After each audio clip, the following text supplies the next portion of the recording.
इधर मध्य प्रदेश के आगर मालवा में नवमी के जुलूस के दौरान एक कार और मोटरसाइकिल की टक्कर होने के बाद जमकर मारपीट हो गई। वो कार जुलूस में शामिल एक व्यक्ति की थी। उस कार सवार ने कई लोगों के साथ मिलकर बाइक सवार की पिटाई कर दी। यही नहीं, बाइक सवार के कुछ दोस्त जब मदद के लिए आए तो उन्हें भी पीट दिया गया। लोगों ने उन पर न सिर्फ मुक्के और लात बरसाए बल्कि डंडों से भी हमला कर दिया। इस मारपीट में कई लोग घायल हो गए, उन्हें अस्पताल में भर्ती कराया गया। बाद में पुलिस ने केस दर्ज करते हुए आरोपियों की तलाश शुरू कर दी। बवाल आगर मालवा के कानड़ इलाके में हुआ। वहां नवमी का जुलूस निकाला जा रहा था। इस बीच जुलूस में शामिल एक कार की टक्कर एक मोटरसाइकिल से हो गई। उस बाइक पर नगर परिषद के पूर्व अध्यक्ष के बेटे सवार थे। उन्होंने घटना पर आपत्ति जताई और इसी बात पर कार सवार और उनके बीच बहस शुरू हो गई। देखते ही देखते ये बहस इतनी बढ़ गई कि वो दोनों आमने सामने आ गए।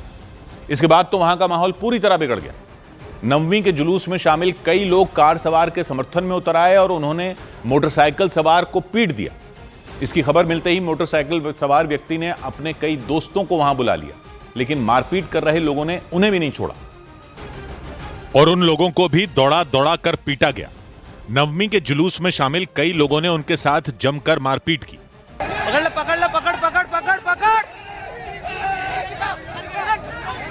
मोटरसाइकिल सवार के समर्थन में पहुंचे एक आदमी को उन लोगों ने जमीन पर पटक दिया और फिर उन पर खूब लात और मुक्के बरसाए। इस दौरान एक महिला मारपीट कर रहे लोगों को समझाती नजर आई, लेकिन कोई भी उनकी बात सुनने के लिए तैयार नहीं हुआ। इस बीच उन लोगों ने डंडों से भी हमला कर दिया।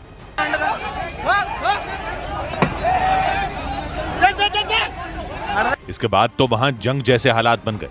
कई लोग एक दूसरे को पीटते दिखाई दिए। मोटरसाइकिल सवार के दोस्तों ने भी पलटवार करने की कोशिश की। इसकी वजह से चारों तरफ अफरा तफरी का माहौल बन गया। ये देखकर कई पुलिस वाले वहां पहुंच गए, लेकिन पुलिस के सामने भी हंगामा शांत नहीं हुआ। उनके झगड़े को खत्म कराने में पुलिस को काफी मेहनत करनी पड़ी। ऐसा इसलिए क्योंकि कोई भी लड़ाई खत्म करने के लिए तैयार नहीं था। बाद में जिन लोगों के साथ मारपीट हुई, उन्होंने आरोपियों पर कार्रवाई की मांग करते हुए सड़क को जाम कर दिया। हालांकि पुलिस ने जब उन्हें सख्त कार्रवाई का भरोसा दिया तब वो मान गए। मामले में 15 आरोपियों के खिलाफ पुलिस ने केस दर्ज कर लिया। उधर मध्य प्रदेश के रीवा में उस वक्त हड़कंप मच गया जब वहां सुंदरनगर इलाके में नवमी के दिन दुर्गा पंडाल में अचानक कुछ लोग तलवार और लाठियां लेकर घुस गए। इससे पहले कि पंडाल में मौजूद लोग कुछ समझ पाते, हाथों में तलवार और लाठियां लेकर आए लोगों ने वहां तोड़फोड़ शुरू कर दी। इसके बाद तो वहां अफरा तफरी मच गई। दुर्गा पंडाल में अचानक हुए हमले की वजह से लोग जान बचाने के लिए वहां से भाग खड़े हुए। कुछ लोगों ने तोड़फोड़ और बवाल कर रहे लोगों का विरोध भी किया। आरोप लगाया गया कि विरोध करने पर उन लोगों ने मारपीट शुरू कर दी। आरोप यह भी लगाया गया कि पंडाल में मौजूद महिलाओं के साथ बदसलूकी और गाली गलौज भी की गई। काफी देर तक दुर्गा पंडाल में हंगामा होता रहा। बाद में सभी आरोपी वहां से भाग निकले। दावा किया गया कि दुर्गा पंडाल में मारपीट और तोड़फोड़ करने वाले सभी लोग नशे में थे। तुरंत इस घटना की जानकारी पुलिस को दी गई। आसपास रहने वाले लोगों के मुताबिक हंगामा तब हुआ जब दुर्गा पंडाल में भंडारा और कीर्तन चल रहा था। तभी रास्ते से निकलने की बात को लेकर कुछ लोगों का झगड़ा हो गया। थोड़ी देर बाद कई लोग तलवार, चाकू और लाठियां लेकर पंडाल के अंदर पहुंच गए। उन लोगों ने पंडाल में मौजूद लोगों से मारपीट शुरू कर दी। सामान तोड़ने और फेंकने में वो जुट गए और तो और उन लोगों ने पंडाल का एक हिस्सा तक गिरा दिया और उसकी वजह से वहां कोहराम मच गया। तलवार और लाठियों की मदद से आरोपियों ने दुर्गा पंडाल में तांडव मचा दिया। पंडाल के अंदर जमकर तोड़फोड़ की गई। कोई लाठियों से सामान तोड़ने में जुट गया तो कोई वहां तलवार लहराने लग गया।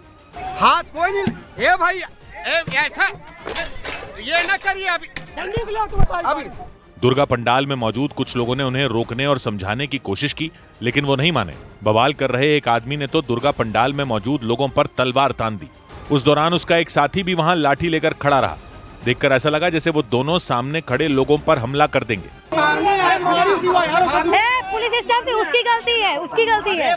घटना रीवा के सुंदरनगर इलाके में हुई। वहां रहने वाले लोगों के मुताबिक नवमी के दिन दुर्गा पंडाल में भंडारा और कीर्तन चल रहा था।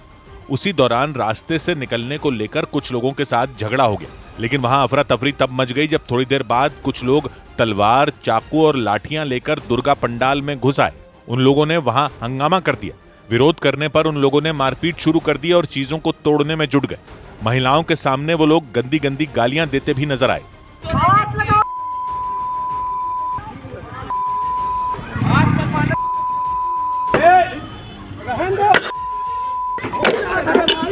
नहीं करो, नुकसान मत करो। काफी देर तक वहां हंगामा होता रहा। हालांकि बाद में वो सभी लोग वहां से भाग निकले। तुरंत पुलिस को भी जानकारी दी गई, लेकिन इस घटना की वजह से इलाके के लोग दहशत से भर गए। उधर मध्य प्रदेश के जबलपुर में एक महिला पर आरोप लगा कि उन्होंने कन्या पूजन के नाम पर कुछ बच्चियों को अपने घर बुलाया और जादू टोना किया। जानकारी के मुताबिक नवरात्र के आखिरी दिन वो बच्चियां कन्या भोजन के लिए अपनी बड़ी मम्मी के घर जा रही थी। रास्ते में भारती गुप्ता नाम की महिला ने उन्हें रोका और कन्या भोजन के लिए अपने घर बुला लिया। उन बच्चों के मुताबिक भारती गुप्ता के घर के अंदर जादू टोने का सामान रखा हुआ था। उन्होंने अपने मंदिर में एक गोला बनाकर नींबू, सिंदूर, शराब की बोतल और एक छोटी सी गुड़िया रखी हुई थी।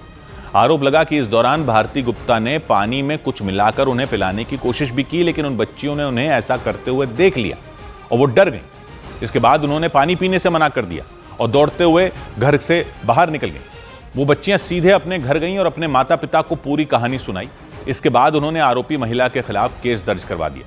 पुलिस ने उनकी शिकायत पर महिला को पुलिस थाने बुलाया और उनसे पूछताछ की, क्योंकि कुछ बच्चियां उनके घर से दौड़ते हुए बाहर आती दिखाई दी। आरोप लगा कि भारती गुप्ता उन बच्चियों के साथ जादू टोना कर रही थी और इसीलिए वो बच्चियां डर कर उनके घर से भाग गईं। बोली एक एक करके सब इधर आना और पानी में कुछ मिला के हम लोग को पानी दे रही थी, तो हम लोगों ने नहीं पिए। उन बच्चियों के परिवार वालों के मुताबिक भारती गुप्ता ने कन्या भोजन के नाम पर उन बच्चियों को अपने घर बुलाया और उनके साथ तंत्र मंत्र करने लग गए। इन्होंने तेल लेकर आए अंदर से, पता नहीं क्या तेल था, वो बच्चों के सर पर लगाया और धागा, पता नहीं किस चीज का धागा इन्होंने इनके हाथों में बांधा। पुलिस के मुताबिक नवरात्र के आखिरी दिन वो बच्चियां कई घरों में कन्या भोजन करने गईं थी। भारती गुप्ता ने भी उन्हें अपने घर खाना खाने के लिए बुलाया था, लेकिन उन बच्चियों ने आरोप लगाया कि भारती गुप्ता ने अपने घर में जादू टोने का सामान रखा हुआ था, जिसे देखकर वो बुरी तरह डर गईं। बच्चों को लगा कि कुछ तांत्रिक क्रियाएं इनके द्वारा की जा रही हैं, तो बच्चे वहां से डर के अपने घर भागे और अपने माता पिता को ये बात बताई।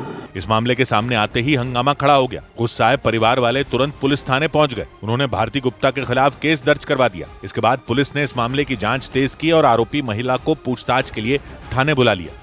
उधर मध्य प्रदेश के रीवा में कांग्रेस विधायक ने प्रशासन के खिलाफ मोर्चा खोल दिया। मध्य प्रदेश के रीवा में कांग्रेस विधायक अभय मिश्रा मौन व्रत रखकर कलेक्टर परिसर में धरने पर बैठ गए। विधायक ने प्रशासन पर सरकारी विभागों में नहीं बुलाने और उनके साथ सौतेला व्यवहार किए जाने का आरोप लगाया। छत्तीसगढ़ के धमतरी में एक हाथी ने एक मकान की दीवार तोड़ दी। इसके अलावा खेत में खड़ी फसल को भी उसने रौंद दिया। हाथी के आतंक को देखते हुए वन विभाग ने 22 गांवों में अलर्ट जारी कर दिया। गुजरात के वलसाड में एक कार नदी में फंस गई। बताया गया कि कार को धोने के लिए उसे वहां ले जाया गया था, लेकिन वो पानी के बीच में ही फंस गई, जिसके बाद मिट्टी खोदने वाली एक मशीन की मदद से उसे नदी से बाहर निकाला गया। उधर मध्य प्रदेश के दमोह में तेज बारिश की वजह से एक ट्रैक्टर नदी में बह गया। ट्रैक्टर पर 2 लोग सवार थे, दोनों उस नदी में बह गए। हादसा देर रात करीब 3 बजे हुआ। रात में अंधेरे की वजह से वहां बचाव अभियान नहीं चलाया जा सका, लेकिन सुबह होते ही बचाव अभियान शुरू हो गया और उस ट्रैक्टर पर सवार दोनों लोगों को बचा लिया गया। दमोह में कई घंटों तक बेहिसाब बारिश हुई। इसकी वजह से उस नदी का जलस्तर बढ़ गया, लेकिन इसके बावजूद उस ट्रैक्टर के ड्राइवर ने उस नदी को पार करने की कोशिश की। उस वक्त उस ड्राइवर को अंदाजा नहीं था कि नदी का बहाव इतना तेज है कि वो बह जाएगा, लेकिन इसके बाद वही हुआ जिसका डर था। वो ट्रैक्टर नदी में बह गया। बताया गया कि ट्रैक्टर और उस पर सवार दोनों लोगों को बहता देख एक लड़का उन्हें बचाने के लिए नदी में कूदा, लेकिन तेज बहाव की वजह से वो भी बह गया। इसके बाद आसपास के लोगों ने किसी तरह उसे नदी से बाहर निकाला, लेकिन तब तक उसकी जान जा चुकी थी। उसकी मौत की खबर मिलते ही उसके परिवार में मातम पसर गया और उस नदी के पास लोगों की भीड़ इकट्ठा हो गई। उस नदी में वो ट्रक पलटा नजर आया। उस ट्रक पर 2 लोग बैठे दिखाई दिए। उस वक्त भी नदी का बहाव काफी तेज था। बचाव टीम नाव के जरिए उस ट्रैक्टर तक पहुंची और उस पर बैठे दोनों लोगों को बचाकर उस नदी से बाहर ले आई। इसके बाद उस ट्रैक्टर को भी नदी से बाहर निकाल लिया गया। जानकारी के मुताबिक यह हादसा देर रात 3 बजे हुआ था। उस वक्त अंधेरा बहुत ज्यादा था, इसकी वजह से बचाव अभियान नहीं चलाया जा सका, लेकिन सुबह होते ही बचाव टीम वहां पहुंच गई। वो तुरंत उन दोनों को बचाने में जुट गई। लेट नाइट था तो रेस्क्यू रात को नहीं हो पाया, अभी सुबह रेस्क्यू कर लिया गया। दमोह में कई घंटों तक हुई मूसलाधार बारिश के बाद वो नदी उफान पर आ गई। रात के वक्त उस ट्रैक्टर के ड्राइवर को उस नदी के बहाव का अंदाजा ही नहीं लग पाया। इसकी वजह से वो उस नदी को पार करने के लिए आगे बढ़ गया, लेकिन कुछ दूर जाने के बाद ही वो ट्रैक्टर उस नदी में बह गया और उस पर सवार दोनों लोग भी डूबने लग गए। बताया गया कि उन्हें बचाने के लिए एक लड़का उस नदी में कूदा, लेकिन वो भी बह गया। इसके बाद गांव वालों ने मिलकर उसे बाहर निकाला, लेकिन उसकी जान नहीं बच पाई। उधर उत्तर प्रदेश के बहराइच में एक जंगली जानवर ने 3 बच्चों समेत 4 लोगों पर हमला कर दिया। इसकी वजह से वहां दहशत मच गई। जानकारी के मुताबिक कैसरगंज तहसील में सुबह के वक्त उस जंगली जानवर ने पहले 7 साल के एक बच्चे पर हमला किया, फिर एक 1.5 साल की बच्ची को अपना शिकार बनाया। यही नहीं, उसने 15 साल के लड़के और 38 साल के एक आदमी को भी निशाना बना लिया। ये देखते ही गांव वाले शोर मचाते हुए लाठियां लेकर उस जंगली जानवर के पीछे दौड़ पड़े। इसके बाद वो जंगली जानवर वहां से भाग निकला। इससे 2 दिन पहले एक भेड़िए ने कैसरगंज में एक बुजुर्ग पति पत्नी पर हमला कर दिया था। इसकी वजह से उनकी जान चली गई थी। इसके बाद कैसरगंज में ही एक जंगली जानवर ने इन 4 लोगों पर हमला कर दिया। तो गांव वालों ने दावा किया कि यह हमला भी भेड़िए ने किया। हालांकि इस बार भेड़िए ने अपना इलाका बदल लिया। यानी पिछली बार भेड़िए ने जिस इलाके में हमला किया था, इस बार वो उस इलाके से निकलकर दूसरे इलाके में पहुंच गया। बहराइच की कैसरगंज तहसील में पिछले कई दिन से भेड़ियों का आतंक जारी है। वहां 2 दर्जन लोगों पर हमला हो चुका है। इनमें 4 बच्चों समेत 6 लोगों की जान जा चुकी है। और इसीलिए एक बार फिर वहां हमला होने से गांव वाले बुरी तरह डर गए। कैसरगंज के एक इलाके में एक जंगली जानवर दौड़ता नजर आया। कुछ लोग लाठियां लेकर उसके पीछे दौड़ते दिखे। इस दौरान वो जंगली जानवर वहां की कई गलियों से होकर गुजरा। इसकी वजह से वहां रहने वाले लोग दहशत में आ गए। बताया गया कि काफी देर तक उस इलाके के चक्कर काटने के बाद वो जंगली जानवर वहां से भाग गया। गांव वालों के मुताबिक उस जंगली जानवर ने 3 बच्चों समेत 4 लोगों पर हमला कर दिया। इसकी वजह से वो बुरी तरह घायल हो गए। भेड़िए के हमले में घायल हुए लोगों में एक 1.5 साल की बच्ची और एक 7 साल का बच्चा भी शामिल रहा। इस घटना के बाद गांव वालों ने वन विभाग को इसकी जानकारी दे दी। वन विभाग की टीम तुरंत उस जंगली जानवर को ढूंढने में लग गई। 2 दिन पहले कैसरगंज के एक दूसरे इलाके में एक भेड़िए ने एक बुजुर्ग पति पत्नी पर हमला कर दिया था। उस हमले में उन दोनों की जान चली गई थी। यही वजह रही कि इस बार जब जंगली जानवर ने हमला किया तो गांव वालों ने शक जताया कि यह हमला भी उसी भेड़िए ने किया।